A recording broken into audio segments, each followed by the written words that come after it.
And we welcome into the show Chris Trapasso from CBS Sports. He writes about the NFL draft there. Now, a quick question before we get into the draft, Chris.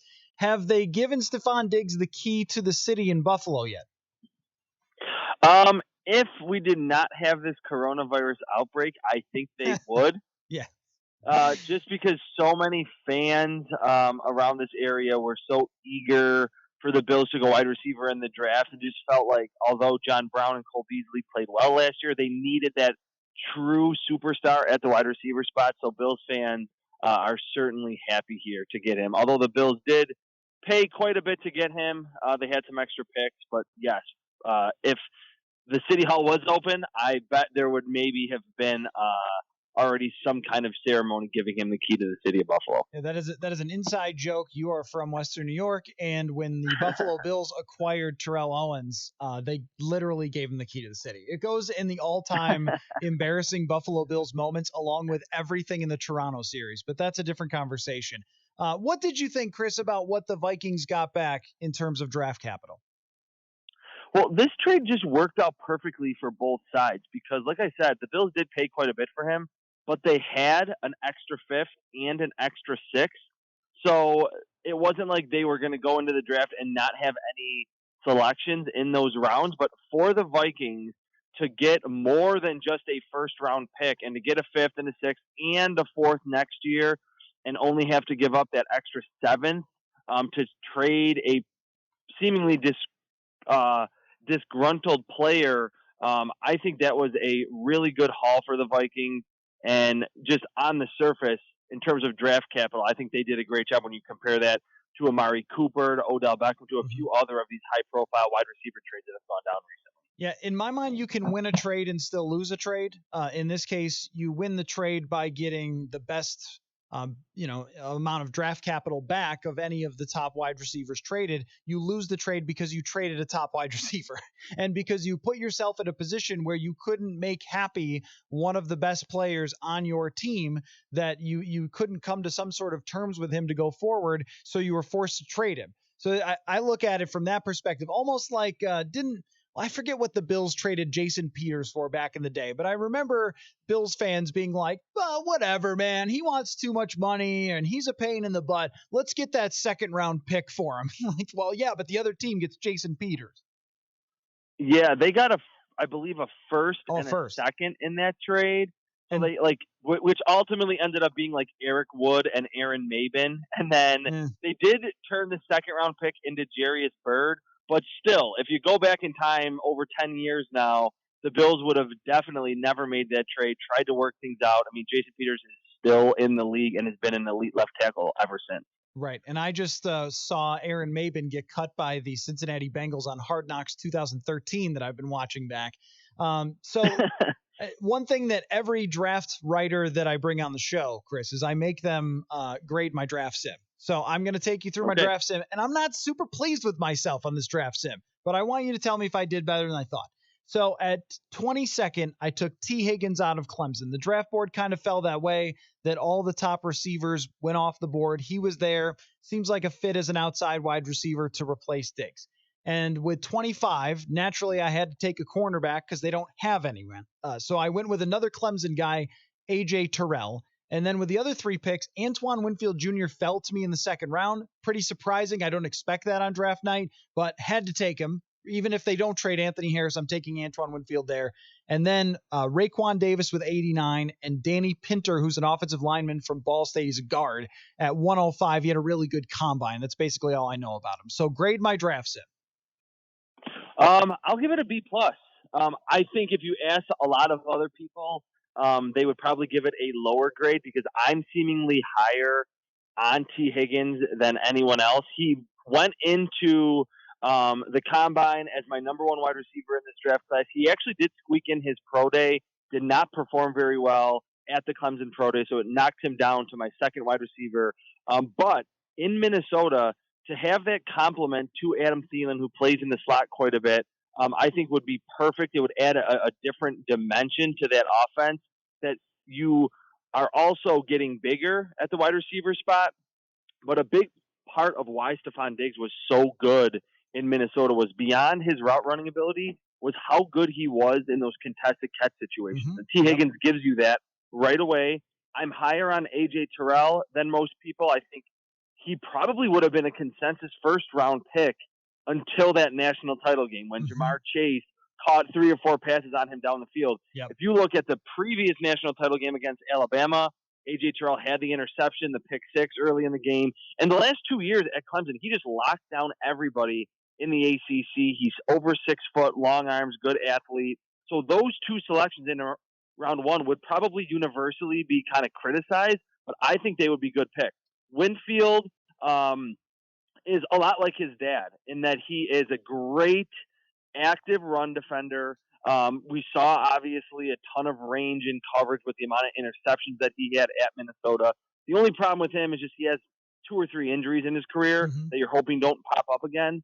Raekwon Davis would be probably a little bit too early for me because I think at his size, at 6'6", around 310, you like that you can play him anywhere up front, but he really peaked as a pass rusher as a sophomore at Alabama. And I think what the Vikings really need is another one who can not just plug a hole. I mean, they signed Michael Pierce. He can do that at nose tackle. Someone who can create pressure beyond Donnell Hunter on the edge, especially with how much turnover there is on the defensive line. And Danny Pinter might be my favorite pick in terms of value in this sim because you're right. He had a fantastic combine, and watching his film at Ball State, I thought when I first watched him that he was so athletic that I figured he could still stay at left or right tackle in the pros. He did measure in a little bit smaller, so his right position probably is guard in the NFL.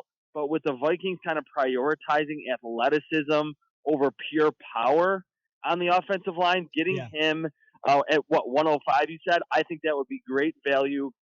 Maybe wouldn't have to play him instantly, but I think he's going to be one of the better tackles or guards from this draft class that gets picked beyond the first round. So it's in the weeds a little bit, but I wrote an article for our website about best draft fits among offensive linemen, and I went back and forth between him and Robert Hunt, who is a tackle, might play guard in the NFL from Louisiana, but he seems to be getting more buzz now, and I don't know if he's going to end up being a second round pick, a third round pick, but it seems like this has a number of offensive linemen that the Vikings would be pretty pleased with if they ended up with pretty much anywhere in these first 3 rounds.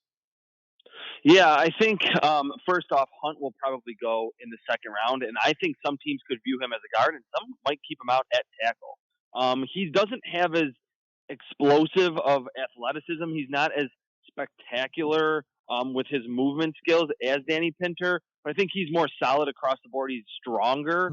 But you're right that this draft class, there's so many of the scouting reports that I've written, I just can easily recollect writing, hey, great athlete, but needs to get a little bit stronger. Danny Pinter is one of them.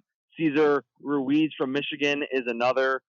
There's so many like 3rd to 5th rounders that I think the Vikings will be really into and be compelled to pick because they can get across the line laterally, might need to add 10 to 15 pounds, and might not be ready until year 2 to really take the next step. But those Vikings type of offensive linemen will be there in those valuable rounds on the 2nd and 3rd day. Talking with Chris Trapasso, he writes about the NFL draft for CBS Sports. I want to circle back to what you said about Tee Higgins and the whole pro day and combine and everything else, because now the combine was a little weird. They moved the schedules all over the place, and some agents didn't want their players doing certain drills. It seemed like everybody came up with bad 3-cone drills. Some players just didn't do it at all, like Tyler Johnson. And I wonder if this year, Chris, in your mind, is harder to gauge what we're supposed to make of NFL combine results and things like that, and how much you value it. Because Denzel Mims was a guy that in early draft sims and mocks was a late 2nd round guy, and now he goes in the 1st round in every single one after having a great combine. But I wonder how much in your mind you move things around like that, especially with a position like wide receiver, just based on the combine and in some cases the lack of a combine or a pro day that's on video. Yeah, I mean, that's a really good point. And in any other draft class, I'd factor in the combine quite a bit. Now that we have 20 years of data, it's easy to compare prospects to other players over the last 2 decades. But you're right that not even at just wide receiver, across the board, I don't know if it was the new schedule or what it was, but the combine performances were not nearly as good with the agility drills, with some of the broad jumps, even the 40-yard dashes across the board. Every position were not as good. There were some rumblings in Indianapolis that was due to the new schedule, and I think that's why we saw more top prospects not even work out, like you mentioned. Mm-hmm. At wide receiver, though, and I docked Tee Higgins a little bit because his pro day was not very good. But for wide receivers, when it comes to the combine or a pro day, it depends on what type of wide receiver you are. If you are a specialist in apparently getting open all the time after the catch, making defenders miss, you're really a speed and agility based wide receiver, and then you tank your combine, that throws up a pretty big red flag to me. Right. If you're someone like Tee Higgins, that you're going to be winning on the vertical route tree, running go routes, post corners, not a lot of intricate stuff where you have to throttle down to zero and then explode back in a different direction, and you're winning above the rim in those contested catch situations, not as much of a dock. It was just him, Jerry Jeudy, and CeeDee Lamb I had graded so closely, and then after just some recalibrations, he moved down to number 2.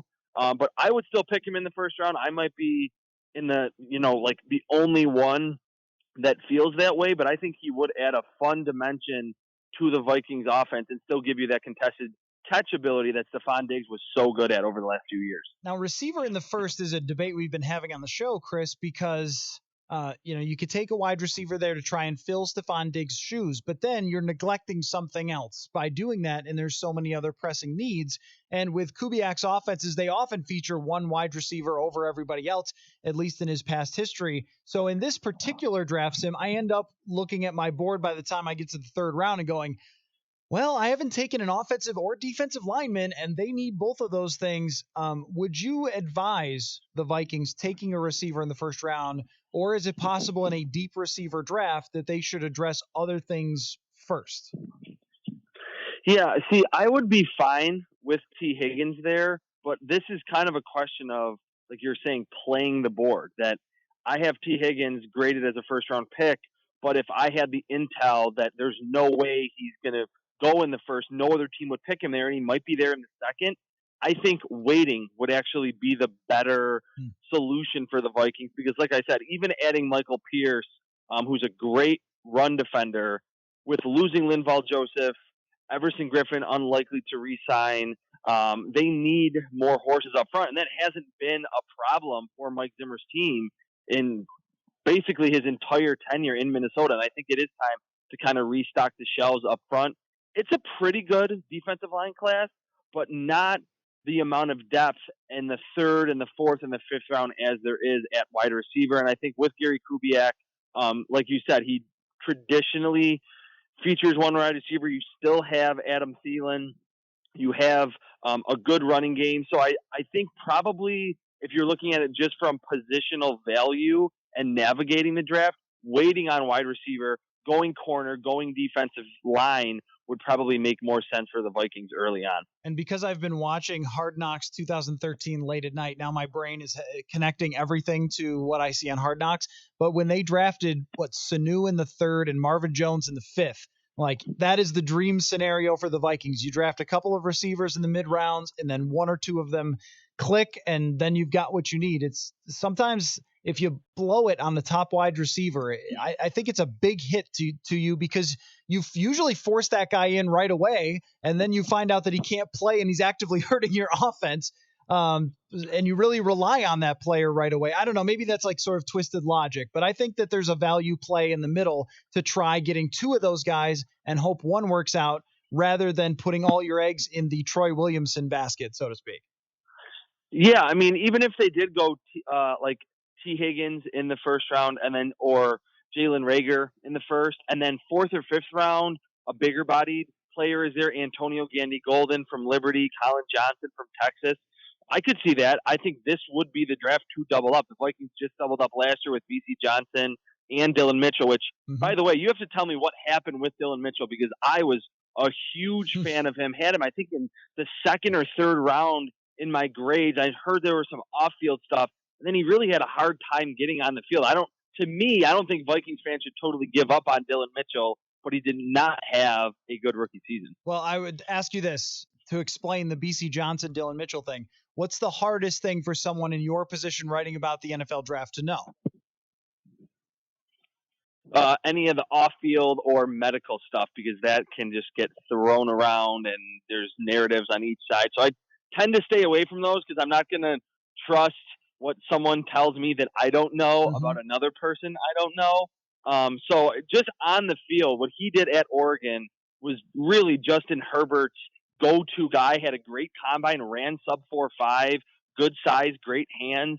I thought Dylan Mitchell was a mid-round pick at worst, and then he goes in the seventh, and then he barely plays as a rookie. Yeah, see, I think that the hardest thing to know about how a guy's going to translate is how he's going to pick up an offense and how smart he is. BC Johnson is a really intelligent dude, and you could tell from the first second that you talk to him, you're like, oh, wow, okay, you really know the game, and you didn't get that impression from Dylan Mitchell. But they kept him around in the practice squad. He's going to be a developed guy. There's no question which player is more physically talented, but one player they knew would line up in the right place on every play, could play special teams if you needed him to, would run every route correct, and that was the guy that got on the field, unsurprisingly. So that's where I think that we love to look at people like yourself and go, oh, well, you got this guy wrong. You were high on him and he blew it. Well, there's no way that even teams can know 100% how someone's going to process that much information and apply it, right? So I think that's what really happened there. Before I let you go, Chris, give me the guy who you think is really high on your board and other boards who could drop. Like, who's got that potential? Because almost every draft sim I do, there's somebody really special who ends up there at 22. And I think the odds are pretty good that if one of those guys drops, they'll be at a position of need for the Vikings because they need everything. Yeah, I think this would be a home run scenario for the Vikings. And I think it's Javon Kinlaw from South Carolina. That he got injured at the Senior Bowl, like on the third day of practice, and that kept him out of the combine. His first 2 days in Mobile were outstanding. He was clearly the best player on the field, and really a lot of people were like, why is Javon Kinlaw here? He's already a first-round pick. He's competing, was unreal in one-on-one drills, and I thought was more disruptive than Derek Brown in the SEC the past 2 seasons. Didn't have the stats of Derek Brown, but pressures, lining up everywhere, using his hands, just more disruptive pass rusher.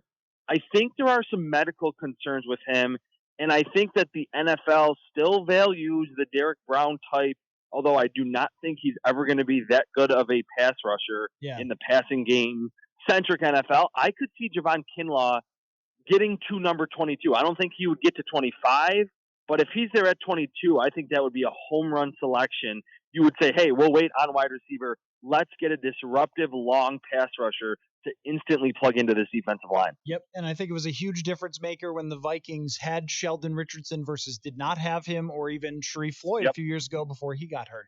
You can follow him on Twitter at Chris Trapasso. That is Trapasso. One of my favorite people, since we know each other personally, but also favorite draft writers as well. So make sure you go follow him and read his work at CBS Sports /NFL/draft, or just on your Twitter. So Chris, great to catch up with you, man. I know it's a little bit of short notice, but I appreciate you jumping on.